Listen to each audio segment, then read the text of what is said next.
어느 평범한 아침 하버드대의 전도 유망한 뇌과학자 질 볼트 테일러는 샤워를 하던 중 기이한 경험을 합니다. 갑자기 어지러움이 느껴져 욕실 벽을 짚었는데 생전 처음 느껴보는 감각이 그녀를 덮칩니다. 어디서부터가 자신의 손이고 어디까지가 욕실 벽인지 도무지 구분이 안 되는 것입니다. 시간이 흐를수록 자신의 이름, 직업, 살아온 인생의 기억조차 안개처럼 흩어집니다.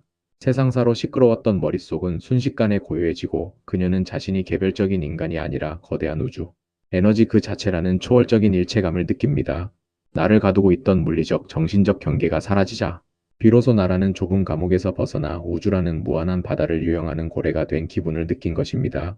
사실 그녀의 뇌 속에서는 좌뇌의 출혈이 일어나고 있었습니다. 인간의 뇌에서 왼쪽 부분은 주로 언어와 숫자, 논리적 분석을 담당하며 우리에게 너는 누구이고 지금 무엇을 해야 해라고 끊임없이 제잘거립니다. 반면 오른쪽 부분은 상상력과 감정 그리고 전체를 하나로 보는 통찰을 담당합니다. 테일러 박사는 좌뇌의 기능이 멈추면서 평생 자신을 괴롭히던 자질구레한 걱정과 분석적인 판단이 사라지는 경험을 했습니다. 그 자리를 대신 채운 것은 설명할 수 없는 평온과 안락 그리고 존재 자체만으로 충만한 행복이었습니다. 뇌과학자의 정교한 지식보다 더 강력한 존재의 실체를 죽음의 문턱에서 마주한 것입니다.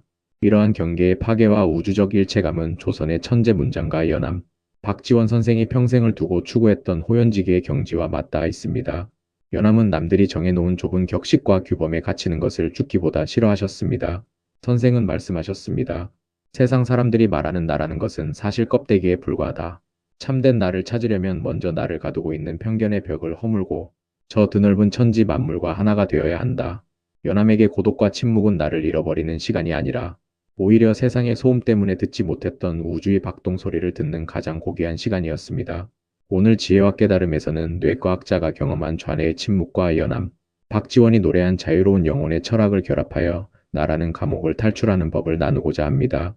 나는 이래서 안 돼. 남들이 나를 어떻게 볼까라는 좌뇌의 잔소리에 지친 당신에게 테일러 박사가 마주한 고요한 희열의 바다와 연암의 호탕한 웃음은 새로운 인생의 이정표가 될 것입니다. 내 존재의 중심에 흐르는 영원한 평화를 발견하고 우주와 한 몸이 되어 유유히 헤엄치는 지혜의 여정을 지금 시작합니다. 하버드대 뇌과학자 테일러 박사가 겪은 뇌출혈은 역설적이게도 그녀에게 인생 최대의 선물을 안겨주었습니다. 평생 쉬지 않고 제잘거리던 좌뇌의 분석적 기능이 멈추자 그녀를 괴롭히던 수많은 걱정과 판단, 그리고 질 볼트 테일러라는 사회적 정체성의 무게가 순식간에 사라진 것입니다. 좌뇌는 세상을 쪼개고 나누어 내 것과 남의 것, 옳은 것과 그른 것으로 경계를 짓는 역할을 합니다. 하지만 이 기능이 꺼지자 그녀는 자신이 우주라는 거대한 에너지의 바다에서 유영하는 고래가 된 듯한 일체감을 느꼈습니다. 물리적 신체의 경계가 희미해지고 시간과 공간의 제약마저 사라진 채 오직 현재 순간의 풍요로움과 행복만이 그녀를 감쌌습니다. 이러한 경계의 실종은 연암 박지원 선생이 그토록 찬미했던 무라일체의 경지와 닮아 있습니다. 연암은 남들이 정해놓은 좁은 격식과 규범, 그리고 양반은 이래야 한다는 사회적 가면을 과감히 벗어던진 분이었습니다. 선생은 말씀하셨습니다. 세상 사람들이 말하는 나라는 것은 사실 껍데기에 불과하다. 참된 나를 찾으려면 먼저 나를 가두고 있는 편견의 벽을 허물고 저 드넓은 천지 만물과 하나가 되어야 한다. 연암에게 고독과 침묵은 나를 잃어버리는 시간이 아니라 오히려 세상의 소음 때문에 듣지 못했던 우주의 박동 소리를 듣는 가장 고귀한 시간이었습니다. 좌뇌가 담당하는 언어와 논리는 우리가 세상을 살아가는데 꼭 필요한 도구입니다. 하지만 이 도구가 주객전도되어 우리의 주인 노릇을 할 때 문제가 생깁니다. 좌뇌는 끊임없이 어제 내가 왜 그런 실수를 했을까? 내일 일이 잘못되면 어쩌지라며 존재하지도 않는 과거와 미래의 유령을 불러내 우리를 괴롭힙니다. 테일러 박사는 좌뇌가 침묵하는 순간 이러한 인식적 고통이 완전히 사라지는 것을 목격했습니다. 연암 선생 또한 호연지기를 강조하며 사소한 이익과 감정에 얽매이지 않고 하늘과 땅 사이에 가득 찬 넓고 큰 기운을 품으라고 가르치셨습니다. 선생은 마음이 넓으면 천하가 내 집이요. 마음이 좁으면 한 뼘 땅도 감옥이다 라고 일갈하셨습니다. 당신이 만약 끊임없는 걱정과 자기 비판에 시달리고 있다면 테일러 박사가 마주한 그 고요한 침묵의 바다를 떠올려 보십시오. 당신의 뇌 속에는 분석하고 따지는 까칠한 친구인 좌뇌만 있는 것이 아닙니다. 모든 것을 있는 그대로 받아들이고 감사해야 하는 넉넉한 성품의 운해가 함께 살고 있습니다. 연암 선생이 달밤의 정막 속에서 우주의 신비를 노래했듯 당신도 이제 머릿속의 시끄러운 제잘거림을 잠시 멈추고 당신 내면에 원래부터 존재하던 평화에 집중해 보십시오. 나라는 좁은 틀을 깨고 나오는 순간 당신은 비로소 세상이라는 거대한 놀이터에서 자유롭게 춤추는 주인공이 될 것입니다. 뇌졸중으로 좌뇌의 기능을 거의 잃었던 테일러 박사는 절망의 구렁텅이에 빠지는 대신 갓 태어난 아기처럼 처음부터 다시 시작하기로 마음먹습니다. 그녀는 알파벳 한 글자를 익히고 손가락을 까닥거리는 법을 배우며 8년이라는 긴 세월 동안 끈기 있게 뇌를 재건해 나갔습니다. 현대 뇌과학은 이를 뇌가소성이라 부릅니다. 우리 뇌의 신경세포들은 환경과 끊임없이 상호작용하며 구조와 기능을 스스로 바꾸는 놀라운 능력을 갖추고 있습니다. 한쪽이 고장나면 다른 쪽이 그 역할을 대신 맡기도 하고, 쓰지 않는 길은 사라지는 대신 새로운 배움의 길을 닫기도 합니다. 테일러 박사는 뇌를 아이들이 뛰어노는 놀이터라고 표현하며, 정글짐이 무너져도 아이들이 사라지는 게 아니라 다른 놀이기구로 옮겨가듯 우리 뇌도 끊임없이 새로운 할 일을 찾아낸다고 말합니다. 이러한 끈질긴 생명력과 변화의 가능성은 연암, 박지원 선생이 그토록 강조했던 벚꽃창신의 정신과 일맥상통합니다. 선생은 옛것을 본받되 그것에 갇히지 말고 변화하는 세상에 맞춰 늘 새롭게 창조할 것을 주문하셨습니다. 선생은 말씀하셨습니다. 천하의 만물 중 변하지 않는 것은 없다. 어제의 내가 오늘의 내가 아니듯 우리 마음과 정신도 날마다 새롭게 태어나야 한다. 연암에게 고난은 인생의 끝이 아니라 낡은 껍질을 벗고 더 크고 단단한 자아로 거듭나는 축복의 통로였습니다. 선생은 조정의 차가운 외면 속에서도 자신만의 독창적인 문체와 사상을 배려내며 정체된 조선의 지성에 신선한 충격을 던지셨습니다. 테일러 박사의 회복에 가장 큰 힘이 된 것은 어머니의 따뜻한 격려였습니다. 어제는 여기까지 했는데 오늘은 이만큼이나 해냈구나라는 어머니의 긍정적인 말. 한마디가 망가진 뇌회로에 새로운 생기를 불어넣었습니다. 연암 선생 또한 인정의 힘을 소중히 여기셨습니다. 선생은 양반의 위세를 부리기보다 저작거리의 가난한 이웃들과 술잔을 기울이며 그들의 진심 어린 삶의 이야기에 귀를 기울이셨습니다. 선생은 사람의 마음을 움직이는 것은 화려한 논리가 아니라 진심 어린 위로와 격려다라고 가르치셨습니다. 타인의 고통을 내 고통처럼 느끼는 공감의 에너지가 바로 우리 뇌를 치유하고 성장시키는 가장 강력한 자양분임을 연암은 이미 알고 계셨던 것입니다. 당신이 만약 내 인생은 이제 끝났다거나 나는 다시 일어설 수 없다는 절망에 사로잡혀 있다면 테일러 박사의 8년이라는 인고의 시간을 기억하십시오. 당신의 뇌는 당신이 포기하지 않는 한 결코 멈추지 않습니다.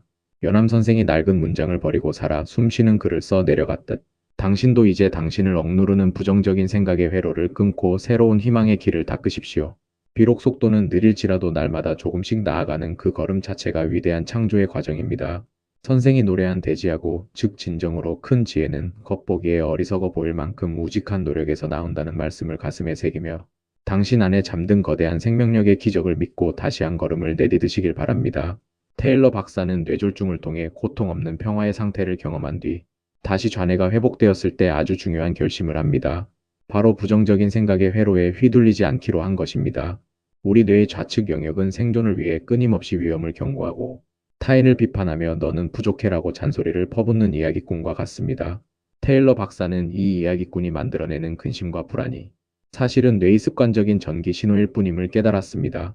그녀는 이제 좌뇌의 제잘거림을 엄격한 스케줄로 관리합니다. 오전 9시부터 15분 동안만 마음껏 푸념해라. 그 시간이 지나면 더 이상의 원망과 회한은 허락하지 않겠다라고 선포한 것이죠. 이것은 내 머릿속 목소리가 내가 아니라 내가 부리는 도구일 뿐임을 명확히 하는 과정입니다. 이러한 자아의 통제와 주체적인 삶의 태도는 연암, 박지원 선생이 그토록 강조했던 자유의지와 맞닿아 있습니다. 연암은 남들이 정해놓은 좁은 격식과 규범에 갇혀 쩔쩔매는 양반들을 보며 껍데기뿐인 허례허식의 영혼을 팔지 말라고 일갈하셨습니다. 선생은 말씀하셨습니다. 불구세속 즉 세속의 하찮은 평가에 얽매이지 말고 내 안에 참된 주인을 깨워라는 가르침입니다. 연암에게 마음 공부란 화려한 지식을 쌓는 것이 아니라 내 안에서 끊임없이 솟아오르는 편견과 오만이라는 잡초를 뽑아내고 맑은 본성을 지키는 일이었습니다. 선생은 남이 나를 욕해도 내가 받지 않으면 그만이고 남이 나를 칭찬해도 내가 우쭐대지 않으면 그뿐이다라며 호탕한 대범함을 보여주셨습니다. 테일러 박사는 부정적인 생각이 들 때마다 그 회로에 접속했다는 사실을 알아차리는 것만으로도 충분하다고 말합니다. 관찰하는 순간 우리는 그 생각의 노예가 아니라 주인이 되기 때문입니다. 연암 선생 또한 경물 즉 사물의 본질을 깊이 파고들어 그 이면을 보는 눈을 강조하셨습니다. 내 머릿속에서 일어나는 근심조차 하나의 사물처럼 객관적으로 바라볼 수 있다면 그것은 더 이상 나를 흔들 수 없는 가벼운 먼지에 불과합니다. 선생은 말씀하셨습니다. 마음의 거울이 맑으면 온갖 풍경이 빛이 돼 머물지 않듯 지혜로운 자는 만물을 품되 어느 하나에도 집착하지 않는다. 당신이 만약 꼬리에 꼬리를 무는 걱정 때문에 밤잠을 설치고 있다면 연암 선생의 이 시원한 웃음소리를 떠올려 보십시오. 천하의 근심은 대부분 내가 만든 환상이다. 그 환상의 구름을 걷어내면 그 뒤에는 언제나 푸른 하늘이 있다. 당신의 좌뇌가 지어내는 비극적인 시나리오에 속아 넘어가지 마십시오. 당신에게는 그 시나리오를 거부하고 우뇌가 선사하는 평화와 감사의 채널을 선택할 권리가 있습니다. 선생이 소란스러운 저작거리 한복판에서도 자신만의 고요한 서재를 지키셨듯 당신도 이제 머릿속의 소음을 잠시 끄고 당신 내면에 흐르는 행복의 주파수를 맞추시길 바랍니다. 당신은 이제 당신 생각의 노예가 아니라 당신 인생이라는 거대한 배를 운전하는 당당한 선장이 될 것입니다. 우리는 이제 다시 도입부에서 보았던 자신의 손과 욕실, 벽의 경계가 사라지는 기이한 경험을 하던 그 과학자의 모습으로 돌아옵니다. 그녀는 이제 압니다. 자신이 평생 나라고 믿어왔던 그 분석적이고 까칠한 좌뇌의 목소리가 사실은 생존을 위해 잠시 빌려 쓴 도구였음을 말입니다. 좌뇌의 출혈은 비극이었지만 그 덕분에 그녀는 인간이 도달할 수 있는 가장 높은 경지인 우주와의 일체감을 맛보았습니다. 나를 가두고 있던 이름, 주소, 핸드폰 번호라는 좁은 틀이 깨지는 순간 비로소 그녀는 죽음조차 두렵지 않은 영원한 평화의 바다에 닿았습니다. 그녀는 이제 더 이상 나는 누구인가라고 묻지 않습니다. 대신 나는 모든 것의 일부다라고 확신하며 미소 짓습니다. 이러한 대자유의 경지를 연암 박지원 선생은 호연직이라는 네 글자에 담아 평생을 노래하셨습니다. 연암은 남들이 정해놓은 빽빽한 계획표와 사회적 체면이라는 감옥에서 탈출하여 거침없이 천하를 주유하며 만물과 대화하셨습니다. 선생은 말씀하셨습니다. 무라일체 즉 나와 사물이 하나가 되어 더 이상 나눌 수 없는 경지에 이르면 비로소 천지 우주의 기운이 내 가슴 속으로 들어온다고 하셨습니다. 선생에게 삶은 정답을 맞히는 시험지가 아니라 온몸으로 부딪혀 느끼는 거대한 축제였습니다. 선생은 작은 지혜는 남과 나를 나누어 싸우게 하지만 큰 지혜는 남과 나를 합쳐 사랑하게 한다며 우리를 더 넓은 세계로 초대하셨습니다. 뇌과학은 우리에게 희망을 줍니다. 우리의 뇌는 고정된 기계가 아니라 우리가 어떤 생각을 선택하느냐에 따라 끊임없이 변하는 살아있는 유기체입니다. 좌뇌의 부정적인 제잘거림에 귀를 닫고 우뇌가 선사하는 현재의 풍요로움과 감사의 주파수를 맞춘다면 당신의 뇌는 어느덧 행복의 회로를 새롭게 닦아나갈 것입니다. 연암 선생이 낡은 문장의 격식을 깨부수고 살아 숨쉬는 글을 쓰셨듯 당신도 이제 당신을 억누르던 과거의 후회와 미래의 불안이라는 낡은 시나리오를 찢어버리십시오. 선생은 말씀하셨습니다. 어제의 내가 죽어야 오늘의 내가 산다. 날마다 새롭게 태어나는 자만이 진정한 인생의 주인이다. 우리가 오늘 나눈 1막부터 5막까지의 이야기는 당신의 영혼의 우주적 스케일을 더해주는 과정이었습니다. 테일러 박사는 우리가 거대한 우주의 일부임을 잊지 말라고 당부합니다. 좌뇌는 우리가 언제든 죽을 수 있는 연약한 존재라고 겁을 주지만 우뇌는 우리의 에너지가 결국 고요한 희열의 바다로 돌아가 다시 하나가 될 것임을 이미 알고 있습니다. 연암 선생은 안동의 고요한 산자락에서 하늘은 말이 없어도 만물을 기르고 땅은 소리 없이 만물을 품는다며 우리 역시 그 거대한 순리 속에 있음을 일깨워 주셨습니다. 인생의 후반전에서 가장 빛나는 성취는 얼마나 높은 자리에 올랐느냐가 아니라 얼마나 깊은 내면의 자유를 누렸느냐에 달려 있습니다. 연암 선생은 말씀하셨습니다. 진정한 돈은 일상의 평범함 속에 깃들어 있다. 오늘 지혜와 깨달음에서 나눈 이 이야기가 나라는 감옥의 벽을 허물고 우주의 바다로 나아가는 당신의 항해의 맑은 순풍이 되었기를 바랍니다. 당신은 이제 어떤 풍랑 속에서도 나는 안전하다. 나는 모든 것과 연결되어 있다라고 확신할 수 있는 지혜의 눈을 가졌습니다.